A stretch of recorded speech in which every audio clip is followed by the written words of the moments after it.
اعوذ باللہ من الشیطان الرجیم بسم اللہ الرحمن الرحیم مولاي صل وسلم دائما ابدا على حبیبک خیر الخلق کلہم یا رب بالمصطفى بلغ مقاصدنا واغفر لنا ما مدى یا واسع الکرم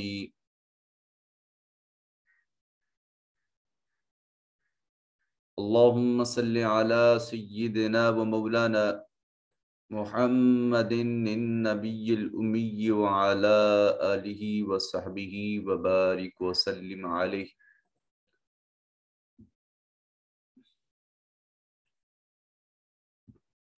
اللہ رب العزت کے فضل و کرم اور آقا کریم علیہ التحیت و تسلیم کی نالین پاک کے تصدق سے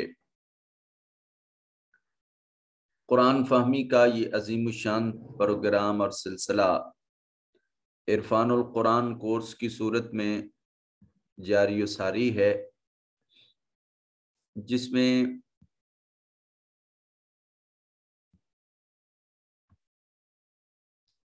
ہم نے حصۃ التجوید میں مدات کا بیان شروع کر رکھا تھا۔ آج ہم نے مدات کی چند اقسام کا تذکرہ اور کرنا ہے۔ ہم کچھ ان کے نام پڑھ چکے تھے، آج ان ناموں کے ساتھ ساتھ مزید ان کی کچھ تفصیل پڑھنے کی کوشش کریں گے۔ سب سے پہلے مد متصل، اور یہ مد واجب ہوتی ہے جب حرف مدہ کے بعد حمزہ اسی کلمہ میں موجود ہو تو اسے مد متصل کہتے ہیں۔ جیسے یہ حرف مدہ 3 تھے، الف، واو اور یا۔ اب یہ حمزہ جو حرف مدہ ہے، مد تو آئے گی ہمیشہ اسی کے اوپر، اور یہ جو مد بڑی آئی ہے، اس بڑی مد کے آنے کی وجہ یہ حمزہ بنا ہے۔ جب حرف مدہ کے بعد حمزہ اسی کلمہ میں موجود ہو تو اسے مد متصل کہتے ہیں۔ جیسے جاء، سوء، جیء، یہ تینوں لفظوں میں مد الف پر، واو پر اور یا پر واقع ہے۔ یہاں الف یعنی جوف دہن، منہ کے خالی حصے کو لمبا کریں گے، سو میں جو واو ہے اس کو لمبا کریں گے، اور جی میں جو یا ہے اس کو لمبا کر کے پڑھیں گے۔ مد متصل کو مد واجب بھی قرار دیا جاتا ہے۔ مد منفصل، اگر حرف مدہ کے بعد حمزہ دوسرے کلمہ میں موجود ہو تو اسے مد منفصل کہتے ہیں۔ متصل ملی ہوئی، یعنی حمزہ اگر اسی کلمہ کا حصہ ہے تو پھر تو مد متصل ہوگا، اور اگر حمزہ دوسرے کلمہ میں ہے تو پھر مد منفصل ہوگی۔ جیسے وَمَا أُنزِلَ إِنِّي أَخَافُ، وَمَا أُنزِلَ، اس میں دیکھیے ما کا جو یہ الف ہے یہ محل مدہ ہے، مد کی جگہ ہے، اور یہ حمزہ ان میں جو ہم الف پیش لکھا ہوا ہے، چونکہ الف کے اوپر حرکت آ جائے تو وہ الف نہیں حمزہ بن جاتا ہے، سو یہ حمزہ ہے اور اگلے کلمہ کا حصہ ہے، اس لیے اس کو مد منفصل کہتے ہیں۔ مد عارض، اگر کسی حرف مد یا حرف لین کے بعد کا سکون عارضی ہو تو پہلی کو مد عارض جبکہ دوسری کو مد لین کہیں گے. یعنی اگر حرف مد پر سکون کرنا ہے، ٹھہرنا ہے، تو اسے مد عارض کہیں گے، اور اگر حرف لین پر جا کر مد کرنی ہے تو پھر وہ مد لین ہوگی. جیسے رب العالمین. اب یہ جو نون ہے، نون کے اوپر زبر ہے، مگر یہاں ہم وقف کر کے اس کو عارضی طور پر سکون اس پر لا دیتے ہیں، اس پر جزم لا دیتے ہیں.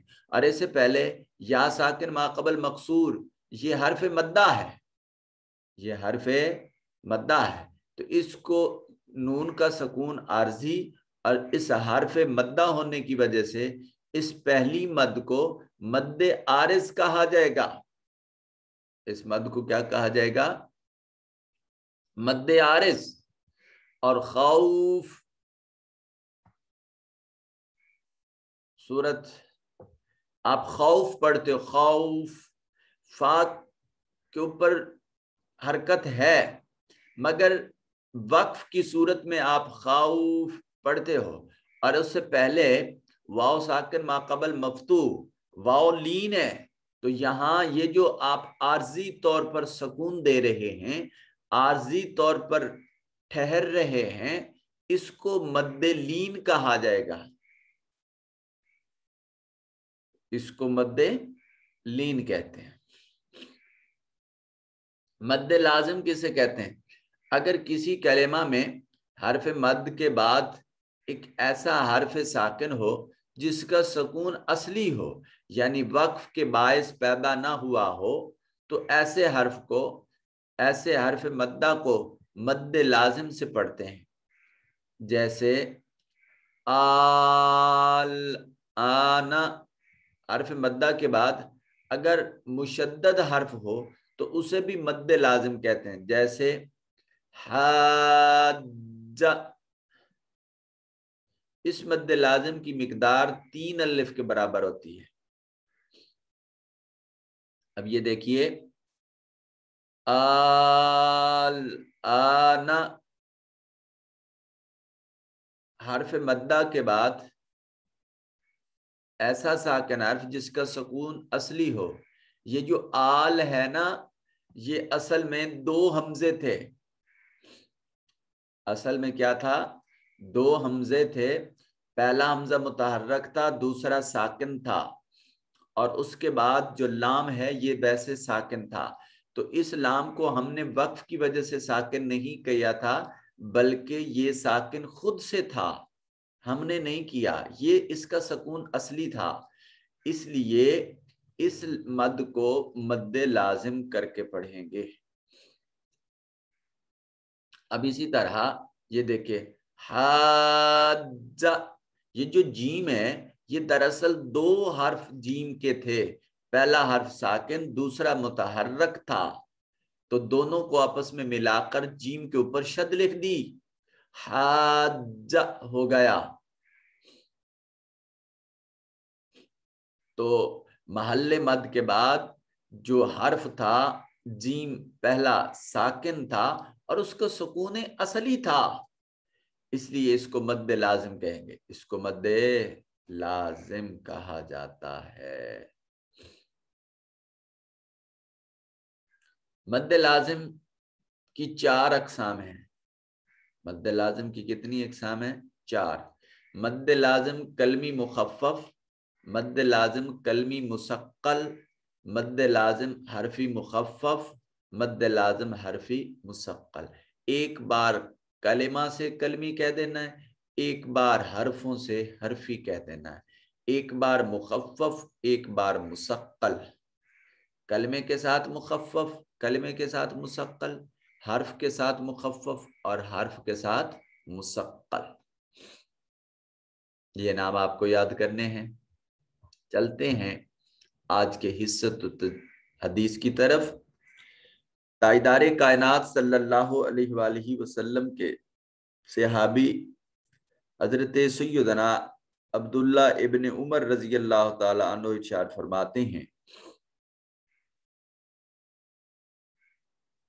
کہ تاجدار کائنات صلی اللہ علیہ وآلہ وسلم نے ارشاد فرمایا قالا سمعت رسول اللہ صلی اللہ علیہ وسلم عند حجرت عائشہ رضی اللہ تعالی عنہا، فرماتے ہیں کہ میں نے سنا کہ رسول پاک صاحب الاولاق صلی اللہ علیہ وسلم حضرت عائشہ صدیقہ رضی اللہ تعالی عنہا کے حجرہ میں تھے، یدعو، اور آپ دعا فرما رہے تھے، عرض کر رہے تھے پروردگار عالم کے حضور اللہم بارک لنا فی مدنا و بارک لنا فی ساعنا، اللہم اے پروردگار عالم بارک لنا ہمارے لیے برکت عطا فرما، فی مدنا ہمارے مد میں، و بارک لنا فی ساعنا اور ہمارے ساع میں، ہمارے مد اور ہمارے ساع میں غلہ ماپنے کے یہ دو آلے ہیں۔ جب ابتدا میں یہ ترازو پہ نہیں تولا جاتا تھا غلہ، اس کی میجرمنٹ کے لیے ایک پیمانہ ہوتا تھا، اس پیمانے سے اس کو ماپ کر لین دین کا حساب رکھا جاتا تھا۔ تو اللہ کریم کے حبیب ارشاد فرما رہے ہیں کہ اللہ ہمارے مد اور ہمارے سا ان دونوں میں برکت عطا فرما۔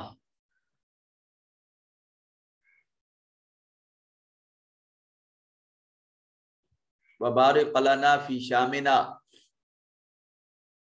اے اللہ رب ذوالجلال ہمارے شام میں برکت عطا فرما، ویماننا اور ہمارے یمن میں برکت عطا فرما۔ اللہ اکبر، آخر یمن میں تو برکت مانگی جانی تھی نا، وہاں حضرت بہت سارے ایسے بزرگ تھے جن کو تاجدار کائنات صلی اللہ علیہ وسلم سے بڑی والہانہ محبت تھی۔ ثم استقبل المشرق، پھر جب حضور سا اور مد کے لیے شام اور یمن کے لیے برکت کی دعا کر چکے تو ثم استقبل المشرق، پھر حضور مشرق کی طرف متوجہ ہوئے اور اس طرف رخ فرما دیا، فقالا، پھر عرض کیا، منہا ہونا، اس جگہ سے، یخرج قرن الشیطان، یہاں سے شیطان کا سینگ نکلے گا، والزلازل، اور یہاں زلزلے آئیں گے، والفتن، اور یہیں سے فتنے ظاہر ہوں گے، وَمِنْهَا هُنَا الْفَدَّادُونَ، اور یہاں سے سخت گفتار تکبر کرنے والے لوگ ظاہر ہوں گے۔ اس کا مطلب یہ ہے کہ جس علاقے میں جو ہے سخت گفتار لوگ ہوں، تکبر کرنے والے ہوں، فتنے فساد برپا کرنے والے ہوں، تو وہ جگہ اللہ کے ناپسندیدہ، اللہ کی مغضوب جگہ بن جاتی ہے، اور ایسی جگہ پر اللہ کی رحمت کے نزول جو ہے اس کو متاخر کر دیا جاتا ہے۔ یہ ایک اور روایت میں جہاں حضور اپنی شام کے لیے دعا کر رہے ہیں تو صحابہ نے میں سے کسی نے کہا ہمارے نجد کے لیے بھی دعا کیجئے، حضور نے اس طرف توجہ نہ فرمائی، پھر جب دوبارہ کہا گیا پھر دوبارہ کہا گیا، تو پھر آگے اسی طرح کے ملتے جلتے الفاظ حضور نے اس وقت ارشاد فرمائے تھے۔ اور بعد میں یہ پشین گوئی تاجدار کائنات صلی اللہ علیہ وسلم کی عبد الوہاب نجدی کی صورت میں مد نظر ہوئی اور یہ سامنے آئی، جس نے بعد میں جا کے امت میں بہت سارے اختلافات اور بہت سارے ایسے فتنوں و فسادات کی ابتدا رکھی تھی۔ اور یوں تاجدار کائنات صلی اللہ علیہ وسلم کی حدیث پاک آنے والے وقت سے اور بہت سارے حقائق سے نقاب کشائی کرتے ہوئے ثابت ہوئی۔ تو آئیے چلتے ہیں آج کے حصۃ تلاوت کی طرف آج ہم نے اللہ رب العزت کے فضل و کرم سے چوتھے پارے کا 5واں رکوع اس کی تلاوت کا اعزاز حاصل کرنا ہے۔ یا ایھا الذین آمنوا، اے اہل ایمان۔ اچھا ابھی ہم نے تلاوت کرنی ہے، پھر ترجمہ بعد میں پڑھتے ہیں۔ یا ایھا الذین آمنوا لا تأکلوا الربا اضعافا مضاعفة واتقوا اللہ لعلکم تفلحون۔ یا کے اوپر الف المدیہ الصغیرہ ہے، اور یہ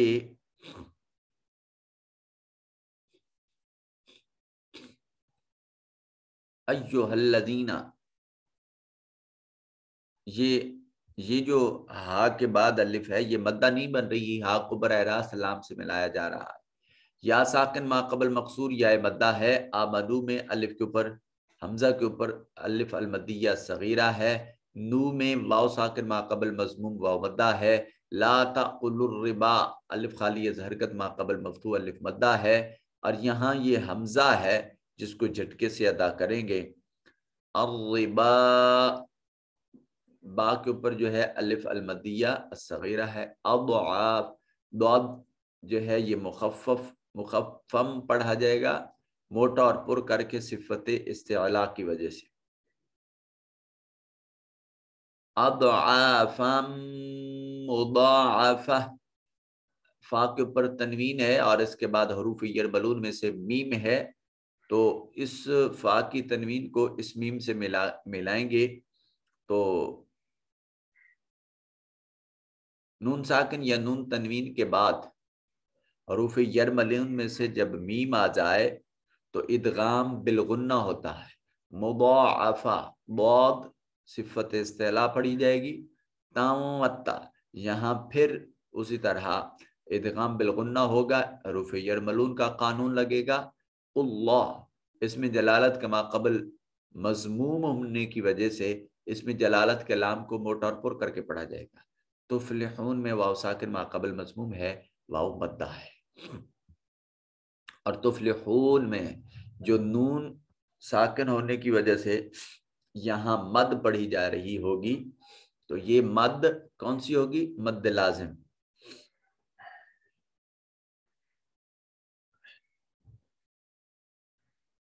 اب آگے قوانین آپ خود اپلائی کریں گے، میں صرف تلاوت کا اجازت حاصل کر لیتا ہوں۔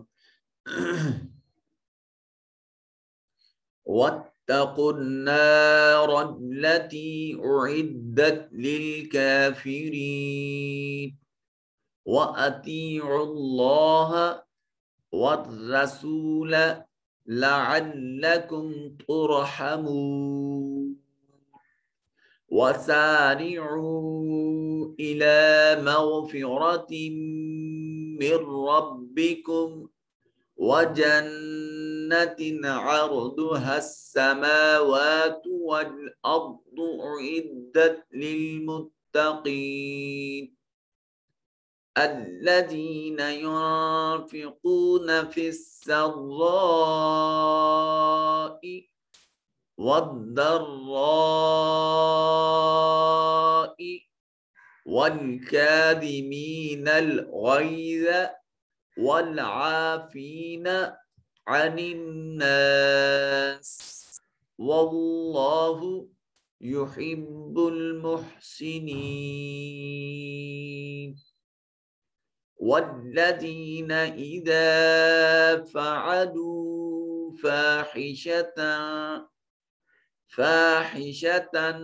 أَوْ ظَلَمُوا أَنفُسَهُمْ ذَكَرُوا اللَّهَ فَاسْتَغْفَرُوا لِذُنُوبِهِمْ وَمَنْ يَغْفِرُ الذُّنُوبَ إِلَّا اللَّهُ وَلَمْ يُصِرُّوا عَلَى مَا فَعَلُوا وَهُمْ يَعْلَمُونَ۔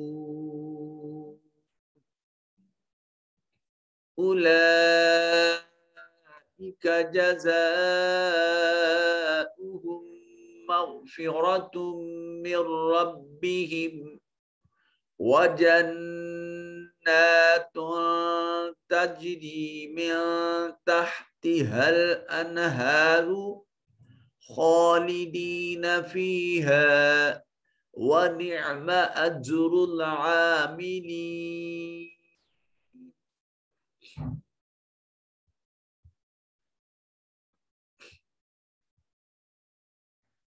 آئیے چلتے ہیں حصۃ ترجمہ اور مختصر گرامر کی طرف.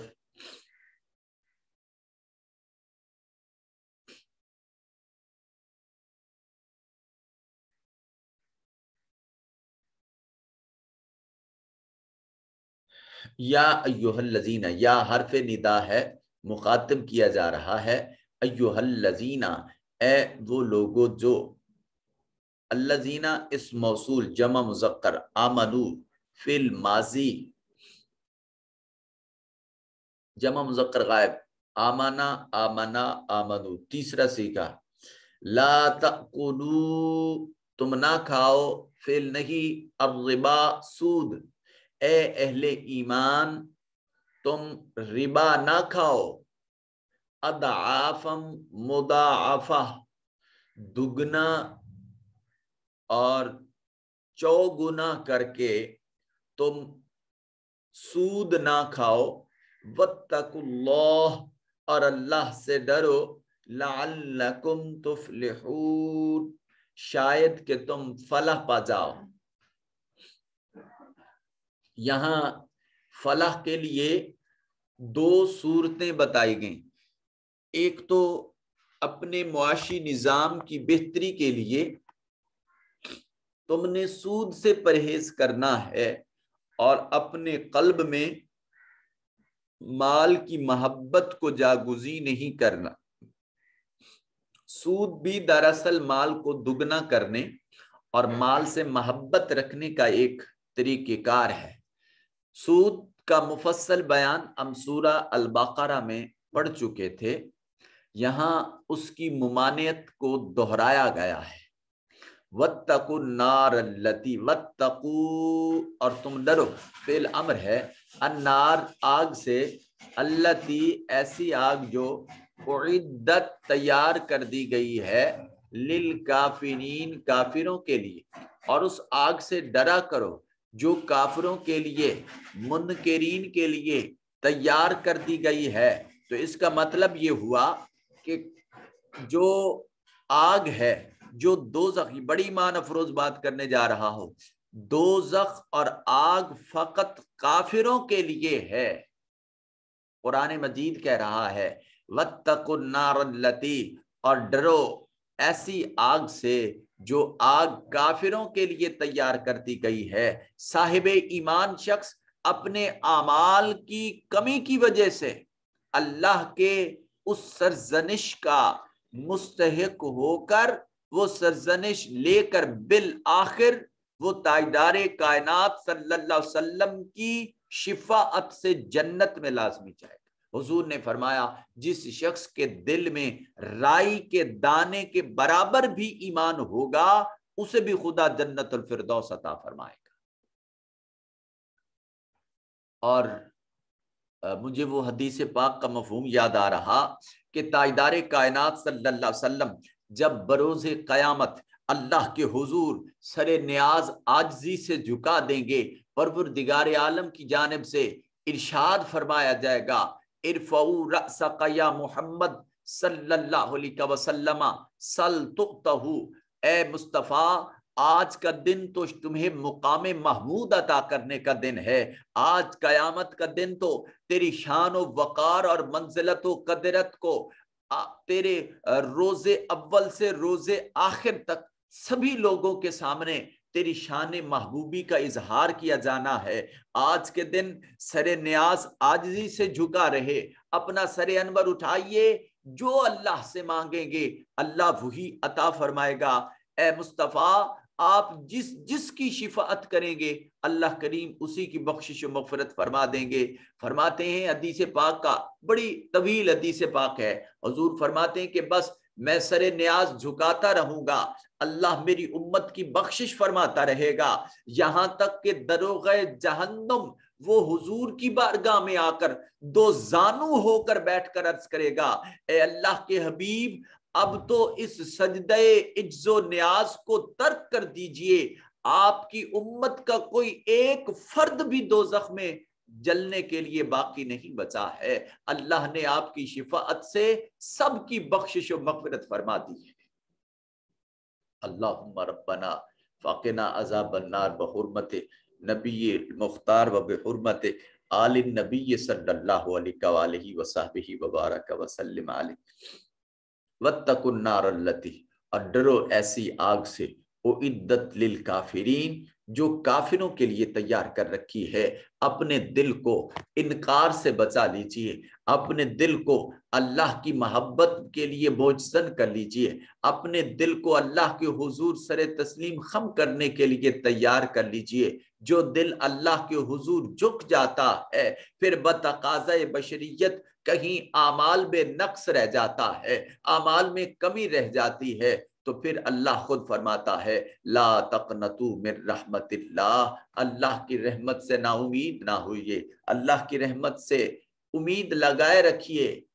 وہ پروردگار عالم رحمان بھی ہے، رحیم بھی ہے، غفور بھی ہے، رحیم بھی ہے، وہ تو اس نے تو اس کی رحمت اس کے غضب پر غالب آنے والی ہے۔ وَأَطِيعُوا اللَّهَ وَالرَّسُولَ، اور تم اللہ اور رسول پاک صاحب الاولاق صلی اللہ علیہ وآلہ وسلم کی فرما برداری کرتے رہو، لعلکم ترحمون، بس اسی وجہ سے تم پر رحم کیا جائے گا۔ وَسَارِعُوا، اور تم دوڑو، تم تیاری کرو، تم سارعو کا مطلب ہوتا ہے دوڑنا، تیزی سے بڑھنا، جلدی کرنا، الی مغفرہ، بخشش کی طرف، من ربکم، جو تمہارے پروردگار عالم کی طرف سے ہے، وجنت، اور تم اس جنت کی تگ و دو کرو، عرضها السماوات والارض، جس کی چوڑائی آسمان اور زمین اس کی وسعت میں آ سکتے ہیں، اور عدت للمتقین، جو پرہیزگاروں کے لیے تیار کی گئی ہے، جو متقین کے لیے تیار کی گئی ہے، جو آقا کریم علیہ الصلوۃ والتسلیم کے غلاموں کے لیے تیار کی گئی ہے۔ اللہ سو بخشش اور مغفرت اور جنت کی طرف کوشش کیجئے، اور اس کا ذریعہ کیا ہے؟ اس کا ذریعہ اللہ اور اس کے رسول صلی اللہ علیہ وسلم کی اطاعت ہے، حضور کی فرما برداری ہے، آقا کریم کی محبت ہے، حضور سے تعلق کی پختگی ہے، آقا کریم علیہ السلام سے وفا ہے۔ متقین کون لوگ ہیں؟ الذین ینفقون، وہ لوگ جو خرچ کرتے ہیں، فی السراء والضراء، فراخی میں بھی اور تنگی میں بھی، جب ان کے پاس کثرت مال موجود ہو پھر بھی وہ اللہ کے حضور خرچ کرتے ہیں، اور جب ان کے پاس مال و دولت کم ہو اور اپنی ضروریات زندگی بڑی مشکل سے گزر بسر کر رہے ہوں، تو ایسے حالات میں بھی وہ اللہ کے حضور خرچ کرنے سے رکتے نہیں ہیں۔ دوسری نشانی یہ ہے والقاظمین الغیظ، وہ غصہ ضبط کر لیتے ہیں، والعافین عن الناس، تیسری نشانی یہ ہے کہ وہ لوگوں کو معاف کر دیتے ہیں، درگزر سے کام لیتے ہیں۔ آج ہمارا ذہنی سٹریس، مینٹلی سٹریس کی ایک وجہ یہی ہے کہ ہمارا وہ غصہ، انتقام کا جذبہ ہمیں مضطرب رکھتا ہے۔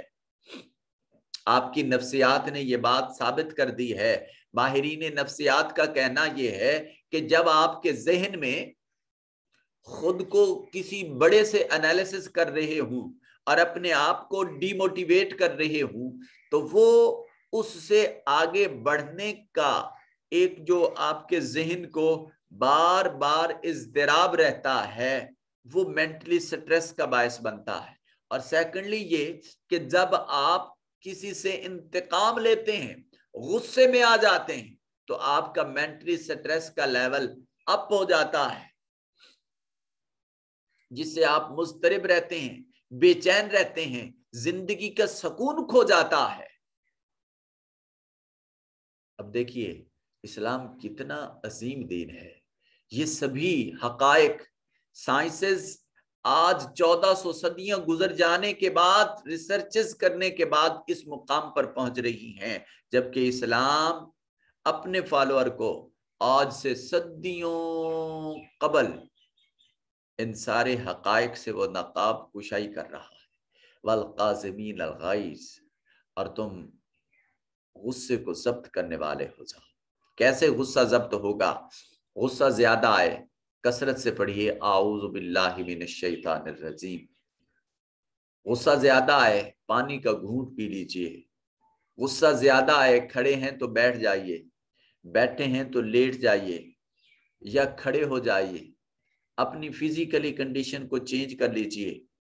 سب سے زیادہ غصہ ہے، بلڈ پریشر ہائی ہونے لگ گیا ہے تو وضو کر لیجئے۔ غصہ ایک آگ ہے جس کو پانی سے ٹھنڈا کیا جا سکتا ہے، اور تجربے میں یہ بات دیکھی گئی ہے کہ یہ غصہ اور انتقام کے جذبات آپ کی تخلیقی صلاحیتوں کو سلب کر دیتے ہیں، آپ آگے بڑھنے سے رک جاتے ہیں، پھر آپ کی وہ ڈائریکشن بدل جاتی ہے۔ آپ کسی رول ماڈل ہستی کو لے لیجئے، وہ کبھی غصے اور انتقام سے کوسوں دور ہوں گے۔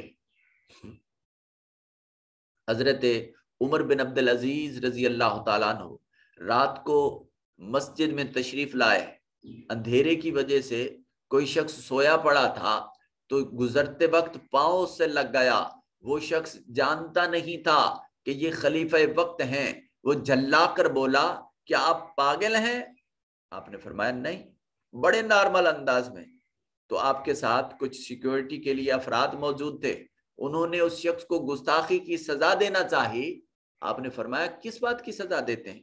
اس تو نے تو فقط استفسار کیا ہے، مجھ سے فقط پوچھا ہے کہ کیا آپ پاگل ہیں؟ میں نے ان سے کہہ دیا میں پاگل نہیں۔ تو یہ انتقام نہ لینا۔ تاجدار کائنات صلی اللہ علیہ وسلم کے پاس شخص آتا ہے، کچھ لین دین کے معاملات تھے اور ادائیگی میں تاخیر کی وجہ سے وہ حضور کے گلے میں چادر ڈالتا ہے، زور سے کھینچتا ہے۔ صحابہ کرام رضوان اللہ تعالی علیہم اجمعین سزا دینا چاہتے ہیں، منع کر دیا جاتا ہے۔ والقاظمین الغیظ، اپنے ان جذبات پر ضبط کرنے والے ہو جائیں۔ والعافین عن الناس، اور لوگوں کو معافی دینے والے ہو جائیں۔ میرے آقا کریم علیہ السلام سے سچی وفا کے جذبات یہی ہیں۔ جو عاشق ہوتا ہے وہ محبوب کی اداؤں کو اپنا لیتا ہے، اس کے لیے زندگی کا اٹھنا بیٹھنا، اوڑھنا بچھونا، سبھی کچھ اپنے محبوب کی ادائیں ہوا کرتی ہیں۔ تاجدار کائنات صلی اللہ علیہ وسلم کی سیرت اقدس کو سامنے رکھیے، عفو درگزر کو دیکھیے۔ آپ طائف میں تشریف لاتے ہیں، پتھر لگتے ہیں، جسم لہولہان ہوتا ہے، آسمان سے فرشتہ آتا ہے، پیشکش کی جاتی ہے، پھر پیشکش کو ٹھکرا دیا جاتا ہے۔ چشم تصور میں لائیں، جسم سے خون بہ رہا ہو، جوتے بھرے جا رہے ہوں، بدلہ لینے کے لیے طاقت بھی موجود ہو، اور پھر آپ بدلے کی بجائے دعا کر رہے ہوں اللہم اہدنا، اے اللہ ہمیں ہدایت عطا کر، میری قوم کو ہدایت عطا کر، اس پر اپنی رحمتوں کا نزول فرما۔ اس سے بڑھ کر دنیا کے اندر، کائنات کے اندر کون اس سے بڑھ کر زیادہ مہربان ہو سکتا ہے؟ والعافین عن الناس، اور کون لوگوں سے درگزر کرنے والا ہو سکتا ہے؟ واللہ یحب المحسنین، وہ شخص جو احسان کرتا ہے پھر وہ محسن اتنا مقبول بارگاہ خدا ہو جاتا ہے کہ وہ فقط محسن نہیں رہتا، وہ محبوب الہی بن جاتا ہے۔ واللہ یحب المحسنین، اور اللہ محبت فرماتا ہے احسان کرنے والوں سے۔ اللہ رب ذوالجلال کے حضور وہ لوگوں سے حسن سلوک کرنے والا، اللہ اکبر، وہ ان سے وہ درجے میں اس مقام پر پہنچ جاتا ہے کہ اب وہ اللہ کا عاشق نہیں رہتا، اللہ کا مقبول، اللہ کا مطلوب اور اللہ کا محبوب بن جاتا ہے۔ اللہ رب ذوالجلال ایسے صالحین کی فہرست میں ہمیں بھی شامل فرمائے، ہمارے بھی کردار کو اسی طرح معطر فرمائے۔ اللہ رب ذوالجلال ایسی صفات ہمارے کردار کا حصہ بنا دے جو صفات اللہ کریم کو محبوب ہیں، جو صفات اللہ کے محبت کا باعث بنتی ہیں، جو صفات اللہ رب ذوالجلال کے حضور درجہ قبولیت عطا کرنے والی ہیں۔ اے پروردگار عالم، ہم تیرے حضور تیرے عاجز بندے ہیں، مسکین ہیں، دنیا سے ٹھکرائے ہوئے ہیں، ہر در سے گھبرائے ہوئے ہیں۔ مالک اپنی رحمت کا محتاج کر لے۔ اے اللہ، اپنے در دولت پر ہمیں بھی استقامت نصیب فرما دے، ہمیں بھی غصے پر ضبط کرنے والا بنا دے، لوگوں سے عفو و درگزر کا معاملہ کرنے والا بنا دے، اپنی نظر عاطفت و محبت و رحمت کا مستحق بنا دے، آقا کریم کے در دولت کا سچا نوکر بنا دے، حضور کا وفادار بنا دے۔ دنیا کے اندر اس سے بڑھ کر کوئی اور شرف نہیں ہو سکتا کہ کوئی شخص تیرے محبوب کا اس انداز میں محبوب اور مقبول ہو جائے کہ وہ حضور سے وفا کرنے والا ہو جائے۔ ہمارا تن من دھن آقا کریم علیہ الصلوۃ والتسلیم کی محبت کے لیے ہو جائے، ہمارا اوڑھنا بچھونا آقا کریم علیہ السلام کی محبت ہو جائے، حضور کے گنگانے زندگی میں میسر نصیب ہو جائیں۔ اللہ رب ذوالجلال آپ تمام احباب کو سلامت رکھے، ہمیشہ خوشیوں کے ساتھ زندہ رہیں۔ قرآن مجید کے نور سے اللہ ہمارے سینوں کو منور فرمائے، آقا کی محبت، حضور کی معرفت، آقا کریم کے بارگاہ میں قربت کا شرف نصیب فرمائے۔ والسلام علیکم ورحمۃ اللہ تعالی وبرکاتہ۔